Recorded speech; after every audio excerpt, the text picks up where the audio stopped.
99.9%.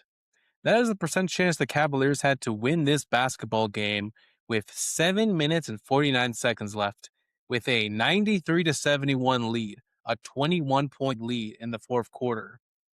That sounds like a win to me. That sounds like you got this in the bag. Like, you destroyed this team through 3 quarters. You went into their home court and took game one, and you destroyed them. And it turns out that we go to overtime, tied 101 and 101, and then you lose in overtime 104-115, and it wasn't particularly close. The biggest fourth quarter comeback or collapse in NBA playoff history in the last 13 years, they said. A 21-point lead after that mark, when it was 99% chance to win. The Knicks went on, what did they say, a 44-11 run? Yeah, because it was 93-104. And then from 71 to 115, Jalen Brunson, the Brunson burner. We didn't think this game could be as good as yesterday's game, and it wasn't, but this game definitely lived up to the hype. 38 points, 5 rebounds, 6 assists, 15 of 29 shooting. Only one made three, but that made three in the fourth quarter. You felt that. That was insane. In the fourth quarter, 17 points, 7 of 9 shooting. And in overtime, he had 2 more points. So 17 points to lead the charge. Along with him, we had 2 Mikal Bridges threes, one in the corner, one where Mikal had a possession where he was running back to the 3-point line, turns around, shoots it with 2 seconds left in the shot clock, makes it. 2 Landry Shamet threes. Landry Shamet went in the fourth quarter instead of Josh Hart, so it was Brunson, OG, Mikal, Shamet, and Cat. That lineup is a fully spaced out lineup. All of those guys can shoot. And that just led to, Mr. Brunson deciding, you know what I'm going to do? I'm going to attack James Harden. I'm going to attack Jim Harden. That's who was out there tonight. Actually, no, it was James Harden. That was an atrocious defensive performance by him. Some stats for you. James Harden in this fourth quarter was the defender on the screens, the screen defender on 21 on-ball picks in the fourth quarter. The Knicks got 1.6 points per direct action on those plays. So every single time James Harden was defending the screen, which was 21 times in the fourth quarter and overtime, the Knicks scored an average of 1.6 points, which is practically scoring every single time. As well, the Knicks got Harden to switch onto 9 isolations in the fourth quarter and overtime. Basically, all of those were against Brunson. They showed a highlight reel when they came back into overtime. 5 possessions in overtime, where every single time it was Brunson and Harden, and Brunson just had his way, got past him. He had 2 floaters high off the glass. He had 1 jump shot. He had a 3, cooking him in the mid-range. Obviously, James Harden has shown his age in this playoff run. Obviously, he is not physically the person he used to be, but he was getting absolutely fried on every single time Brunson wanted him to. Yeah, and in those 9 isolations in the fourth quarter and overtime, they got a 1.9 points per direct action. So basically, they scored every single time Harden was guarding an isolation. And I think the Cavaliers should fire their head coach. I think you should fire a head coach. I think Kenny Atkinson should be fired because there is no reason that James Harden should have been playing in that game in the fourth quarter. After 3 possessions of Brunson cooking him and leading an 18-1 run, it should have been like, let's call a timeout. Let's stop this. Both teams, by the way, went into overtime with 2 timeout left on each side. Nobody called the timeout to end this game, which was very interesting, very strange. The end of this game felt like surprisingly quick, because there was no stoppage of time. Like, it was just like, oh, the Knicks keep scoring, the Cavaliers can't score. I will say Mobley did have a big 3 in the end of that fourth quarter. That was huge. Yeah, there's a lot. It's so funny because a game like this, I wrote down notes, but when it came down to the fourth quarter, I didn't write down many notes other than the score because I know what I was seeing. I was seeing Brunson turn on the burner and cook James Harden every single time. You heard that 9 isolations to score 1.9 points on those 9 isolations. So yeah, there's the notes before this game, the first 3 quarters of this game where the Cavaliers looked like, wow, they came into New York and it was quiet. It was silent in there. And then there was the fourth quarter and overtime where Brunson just took over. The 3-point shooting of the Knicks finally came to be. They were shooting 2 of 19 at halftime from three.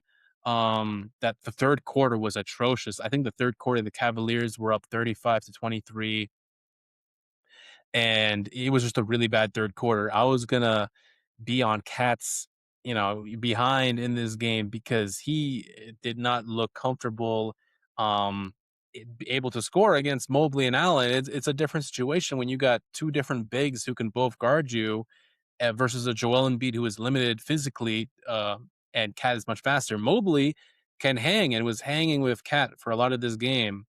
I was gonna get OG. I know you just came back, but he had a rough game offensively. He missed a lot of shots. He airballed the three in overtime and was laughing. Brunson, as likewise, was getting cooked in the first 3 quarters by Mitchell. Mitchell in this game, 29 points, 5 rebounds, 3 assists, 6 steals for Donovan Mitchell, career high all of a sudden. 12 of 23 shooting. I was gonna say he was having a great game in fourth quarter. 3 points, 1 of 4 shooting in overtime. Missed 2 shots, didn't score at all. In overtime, the Cavaliers, the best they could do is get Evan Mobley to shoot 3 threes. I'm sorry. His 3-point shooting has really improved. Getting 3 threes from Evan Mobley, as your shot attempts in overtime was disgusting. Evan Mobley in this game he had a decent 3 quarters. 15, 14, 3 assists, 3 blocks. Defensively, I thought he was really good. Yeah, the rebounds were really good as well. Mr. Jim Harden, man, 15 points, 5 of 16 shooting, 6 turnovers. Another game where he had more turnovers than field goals. That's been a common occurrence in these playoffs. Really disappointing. Dennis Schroeder was not good in this game. Sam Merrill was good in this game. Dean Wade got fried on Brunson one time in the fourth quarter. But yeah, man, I have my notes, like the fact that the paint defense, the rim defense was really terrible for the next 3 quarters. Like Donovan Mitchell, even having 6 steals was ridiculous that he was able to get that many. And the Knicks, like, just like doubled Harden a few times. And he was like, there was 2 different occasions where both Harden and Mitchell had wide open lanes or just were able to get past the point of attack defenders, whether it was Clarkson or Brunson or whoever else it might have been. They were able to get past them pretty easily. And Cat, at one point, I remember Donovan Mitchell went in for a Euro and Cat just jumped up and Donovan just Euroed around him and got the layup pretty easily. Like I said, I thought I was going to come in here and say Cat, has really exploded in terms of his responsibility in this playoff run, with him being this passing hub and all that. And they did not look comfortable as the passing hub. They were really able to stop all the Knicks, like everybody else, trying to get open for Cat to get passes and stuff like that. The Cavaliers were really good at limiting that, and then Cat wasn't really comfortable scoring on Mobley or going off the dribble on Mobley in those situations when he couldn't get a pass. Um, I thought Jared Allen in this game was kind of rough in the first half. He had his first bucket in like the third quarter. Again, Donovan Mitchell was great in this game. I thought that he was scoring less on the ball, which is nice because he can have the tendency to be, dribble, dribble, dribble, dribble, and I'm looking to score and not to pass. He did only have 3 assists, so you can look in that. And I think he had 4 turnovers. But I mean, at the end of the day, all that analysis, that's cool.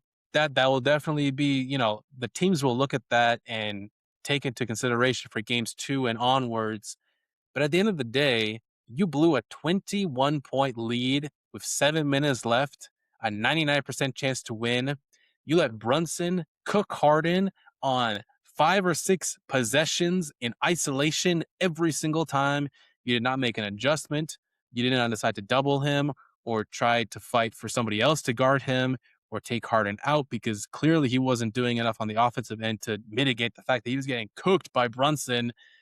Overtime was a disaster. Donovan Mitchell, 3 points in fourth quarter in overtime. Where was he? I didn't see him. I didn't see him.